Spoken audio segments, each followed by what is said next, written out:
Hey, what's up you guys? Today we are doing my July 2020 wrap up. I've had kind of a mixed reading month for July. I've had some really great books and I've had some that were not so great. So I'm excited to talk about them all today. We're starting off on a high point with a good one and then we're going to go on a roller coaster ride. So if you enjoyed this video, please leave a like, please subscribe, and let's just get started with the very first book. The very first book I have to talk about is The Dance of the Serpents by Oscar de Murillo, and I received an ARC copy of this from the author. I'm a big fan of this series and I just reached out and asked if he had any ARC copies and he sent me one, so that was super cool. This book comes out on the 20th of August and this is book 6 in the series. However, I always say that you don't need to read all of the books in this series in order because most of the time they're standalone stories. This book, however, kind of is centered around the fallout of book 2 and how the events of book 2 impacted the world of these detectives. So this series is a series of mystery novels following two detectives in 1880s Scotland and Edinburgh, and the detectives are called Frey and McGray. So book 2, you definitely should read that one before reading this one. However, book 2 is great. Like, book 2 is one of my favourite ones, so I highly recommend you do that.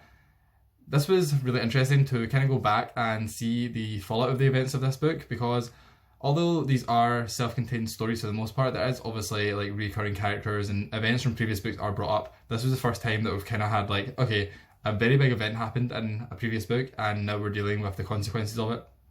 The two detectives' relationship is like the highlight of these books. I absolutely love the two characters. They started off in book 1 as, you know, really not getting on at all. They're very, very different. And by now, in book 6, you know, they do have their back and forth and their banter, but it is friendly and they do genuinely care about each other. So it's been really interesting to watch that progress throughout the series.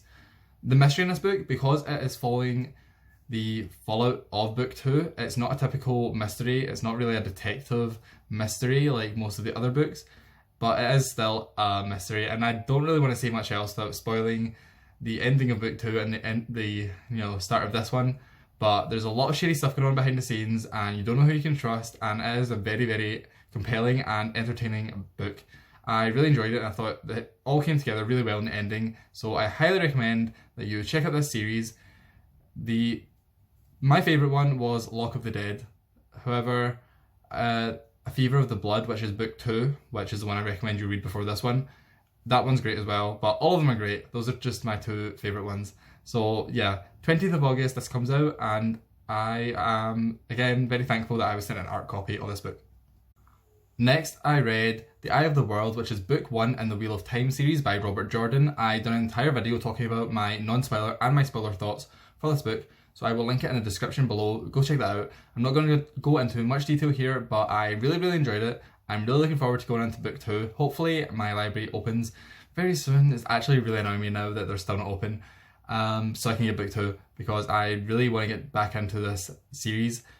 The first book was about 800 pages, so it's very detailed, very descriptive, and you know, I absolutely loved it. I loved the world building, I loved the characters, I loved the magic that we haven't fully explored. You know, we are learning at the same pace as the protagonist is, so we just go like put our toes in the magic system in this book, and yeah, really looking forward to reading book 2. And again, for my full thoughts, check the link in the description.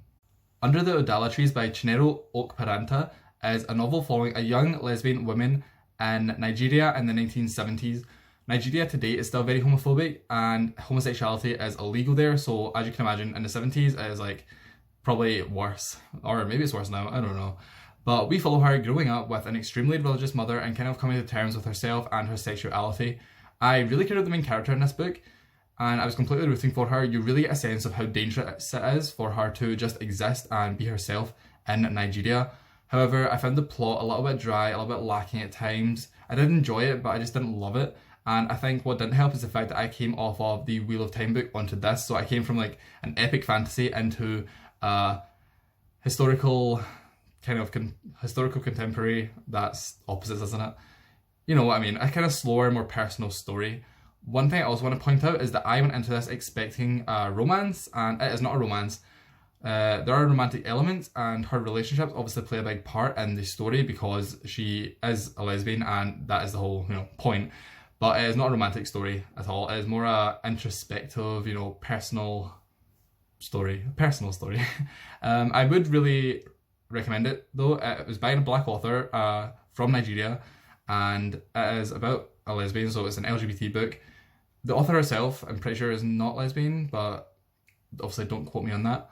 But I would really recommend it. I just know that you're going into it and it's not a romance. Like, I think that would have helped me more if I knew that going in.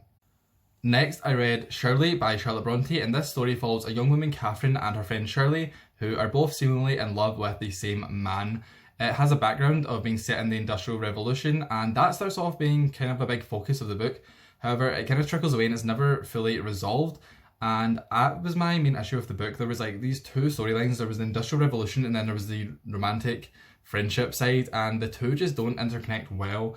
They just don't mix properly, and the Industrial Revolution thing is just kind of forgotten about, so I was like, why is it even here? This book is far too long. I started off reading it physically. I got to 100 pages in and I had switched to audiobook because I physically just could not read it. I thought it was that boring. There was a few great exciting moments, but the majority of it is just boring. All of the characters apart from Shirley are very bland and forgettable. Even Shirley herself, that's me like trying to give a positive. Even her, I didn't really care about her that much. So, you know, I was kind of disappointed in this book. I only give it 2 stars, and it was not one I would really recommend to anyone unless you're a big Bronte fan. Obviously, some people, for example, Lucy the Reader, this is her favourite classic ever, so take my opinions with a grain of salt, but, you know, I just thought it was very, very boring. My self-published book for the month was Someone's Story by B.A. Bellec. Again, I was sent a free copy of this from the author, so thank you very much for that. This deals with growing up, mental illness, friendship. It is very inspiring and it has a very motivating message to the ending of it. It deals with a lot of heavy topics, but they're all handled well and tastefully in my opinion. The characters are really interesting and you really get to know the main character very well, even though their name is just someone. They don't actually give their name, which is interesting. It was an interesting choice. And it has some really heartfelt, sad moments, but overall it was a really enjoyable read and it was very fast read as well. The writing style is kind of unique. When the characters speak, the dialogue, instead of being written like typically as in a novel, is written like a script. But I actually quite like this. It made it kind of fast to go through, and it never really took you out the story. Or for me anyway, it never really took me out the story. My only real issues are just some little nitpick things. So for example, there's a lot of pop culture references, which some people love, but for me, they get a bit tiring. It's not really my thing. And the characters also spoke very deeply at times. You know, they didn't really speak like normal human beings, especially normal teenagers, a lot of the time, but it was still entertaining. I didn't really mind. They just didn't feel like real people. I was still invested in the characters. I just felt like, you know, they were characters rather than actual real people.